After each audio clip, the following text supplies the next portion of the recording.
Thank you for coming. Yeah, HUBTALKS is our second event now, and this event is trying to explore the way of how we solve problems. And there's an overlap between design and entrepreneurship, and it's not just that we are looking at processes in the same way, but it's also the way we think and our mindset that plays a big role. So, okay, I'm sorry, that was a bad start. So, first of all, you agree? It was all good.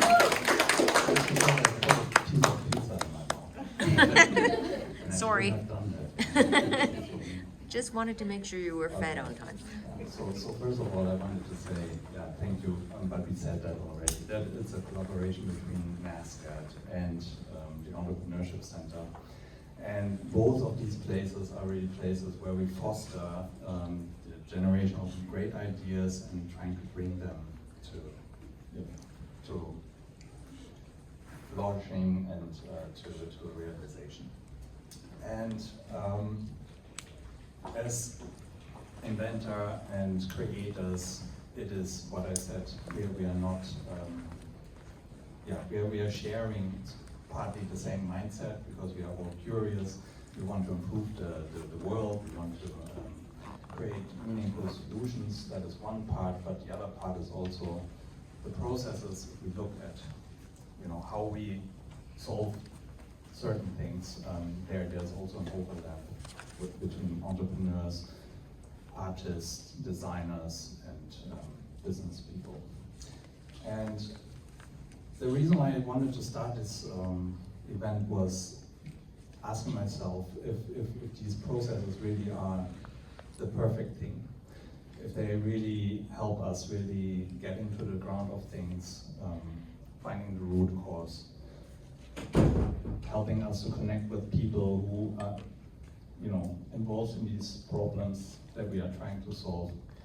And now we also have the technology part coming up, which I think might distance us a little bit from the actual causes or the problems that we are trying to solve and to understand also solve. And HUBTALKS tries to really investigate how we can get it maybe away from these traditional methods, double diamond and design thinking and so on, to find new, more intuitive ways to see the world and to understand the world and to understand the problems and to get closer to people a little bit more, maybe with empathy.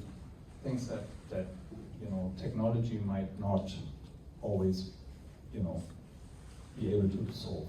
I think there's a big part of us who relies on technology, and it's great. It really enables us with a lot of things. But the human side or the human-centered part, that is something that should still stay with us. So we have great speakers invited today, and I'm really happy that everybody could make it. We have John Bennett here, we have Jess Myra, John Bennett, Jess Myra, where are the others? We have Maddie, Bristol, Sharira, and who is sitting in there, who will join us a little bit later today. And I think that's it from my side. I don't want to say much more. I would open the floor for the first presentation. So what will happen is we will have 5-minute presentations on a timer, a little bit more organized than the first one, because we are also trying to learn, not to extend too much. And after everybody presented, we will go and sit together side by side and have a panel talk, discussing some questions that I distributed up front. Good. So, Our first speaker will be John. John Bennett is also a professor at NASCAD for expanded media.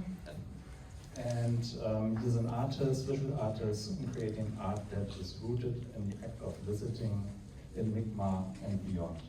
When I heard about that concept the first time, I did not understand what that means. And then I saw a really cool presentation and understood that this is a process, or talking about processes, that is very much about what we want to talk about today.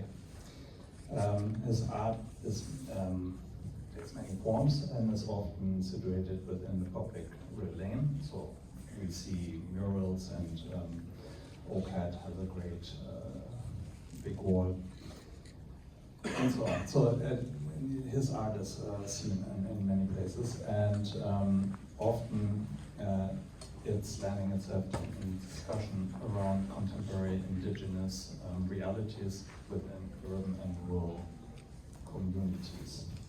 Yeah, and I would like to.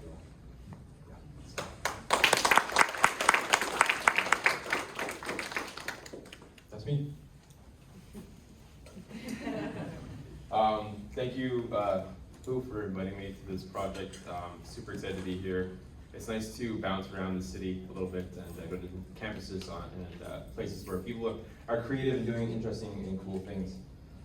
So first, I'd like to acknowledge where we are. It's already been done, but as a Mi'kmaq person, it's always nice to be able to speak about home in my home territory of Mi'kmaq.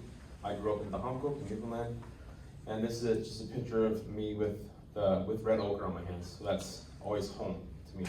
Carry home with me wherever I go in my heart and within my work. So I saw this prompt. I gotta tell you, I looked at it today, first time for the prompt.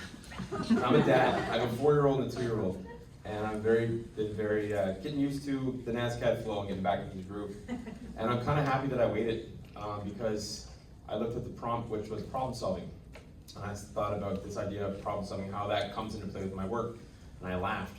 I was like, holy shit, I problem solve every day. Within my practice and getting access to my community's belongings and my community's what we would consider sacred items. So a lot of belongings, community belongings, you can find them all over the world in Mi'kmaq communities, through Mi'kmaq culture, but a lot of them are in museums, in collections, in drawers. You can't get access to them. And as an artist and a scholar, I get access to them a little easier.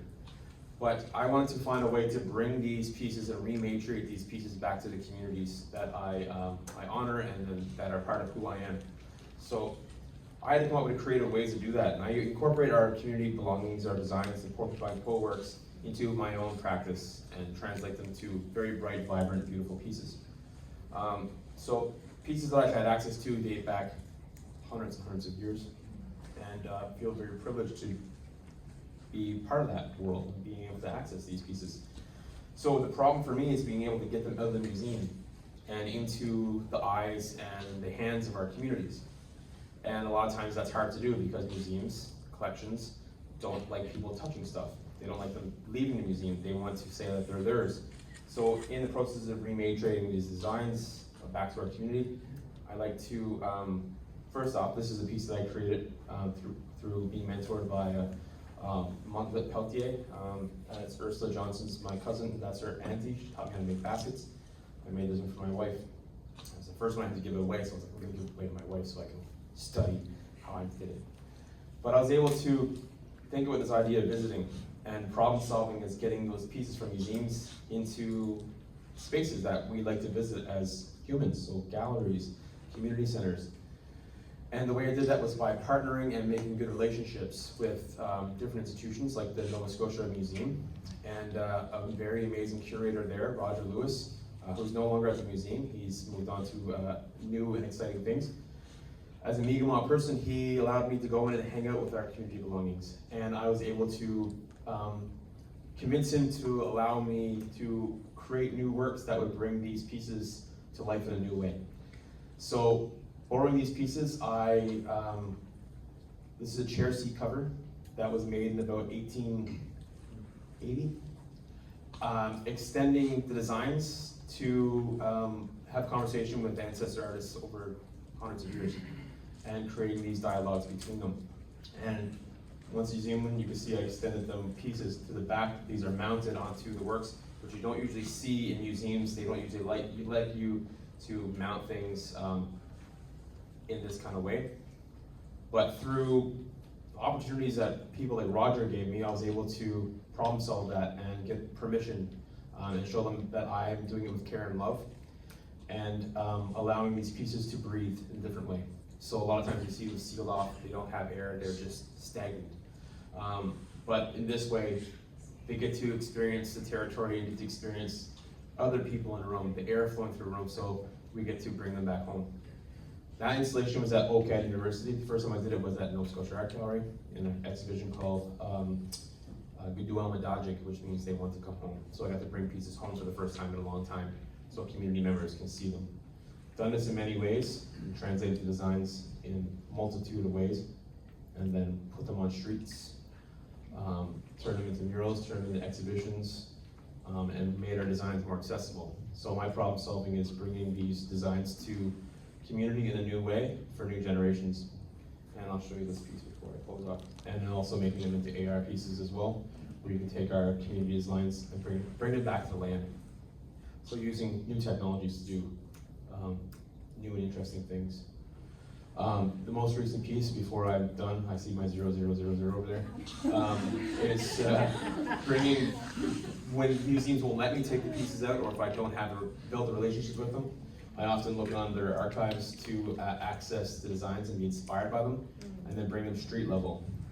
This is a piece I just did at the Montreal Mural Festival, where I got to look at pieces that are in the McCord Museum and bring them to the streets, so that way our designs can live on in new and exciting ways. Well, I'll do. Thank you all.